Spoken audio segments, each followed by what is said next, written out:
C'est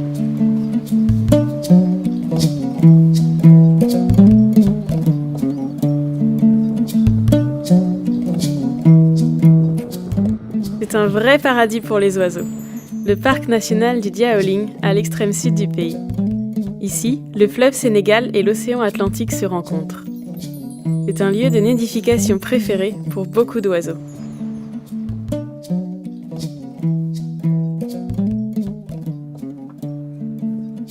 Plus de 300 espèces, comme les ibis ou les pélicans, se rassemblent ici. Cette zone-là, c'est une zone parmi les zones plus riches dans l'Afrique de l'Ouest.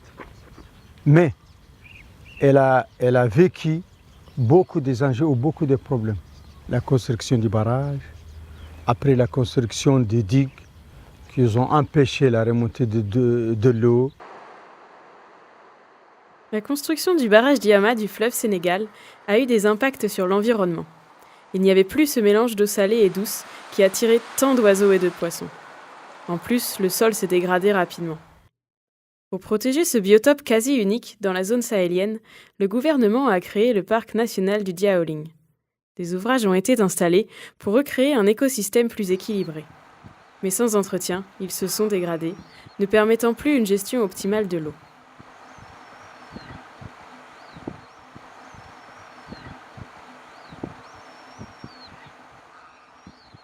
En 2016, les ouvrages ont été réhabilités. L'écosystème dégradé se régénère lentement. Grâce à l'intervention technique et financière de la coopération allemande, qu'on a pu restaurer cette zone. Ça conjugue avec un suivi écologique et une surveillance. Régulièrement, le personnel du parc fait des analyses pour vérifier le niveau et la qualité de l'eau. Une partie importante des équipements et activités dans le parc est financée au travers d'un fonds fiduciaire appelé Bacomap. Initié en particulier par la GIZ, ce fonds reçoit son capital de différents donateurs, comme la KfW et la Fondation Mava. La régénération du parc se fait aussi en coopération avec la population locale. Il y a environ 15 000 personnes qui vivent aux alentours du parc, beaucoup d'entre elles étant des pêcheurs. Depuis que les ouvrages fonctionnent, les poissons sont de nouveau plus nombreux. Mais la pêche est réglementée pour éviter la surexploitation. De même pour la récolte des nénuphars.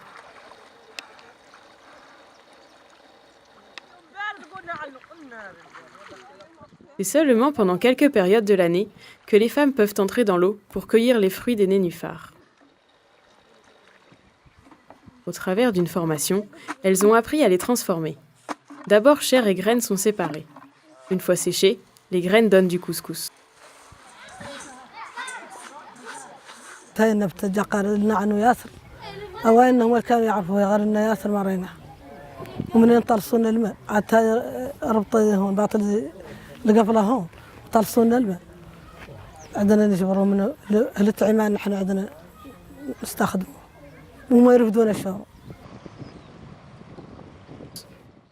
Les deux grands parcs nationaux, le Diaoling et au nord du pays, le banc d'Arguin, jouent un rôle très important pour la biodiversité en Mauritanie et au-delà.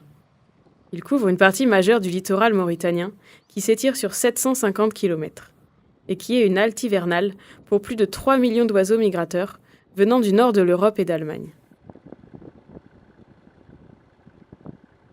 Les eaux mauritaniennes font partie d'une des zones halieutiques les plus riches de l'océan Atlantique. Mais cet environnement est menacé.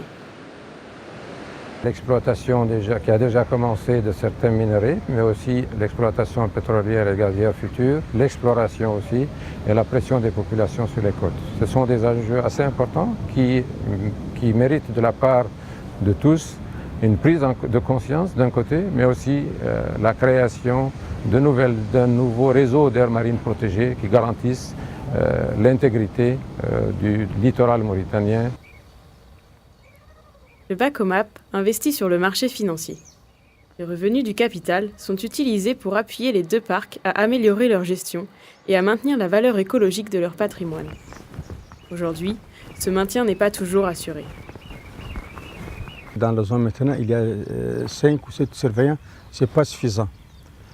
De deux aussi, il faut faire une gestion participative que tous les acteurs se retrouvent, et aussi des moyens financiers pour assurer la maintenance des digues et des infrastructures hydriques.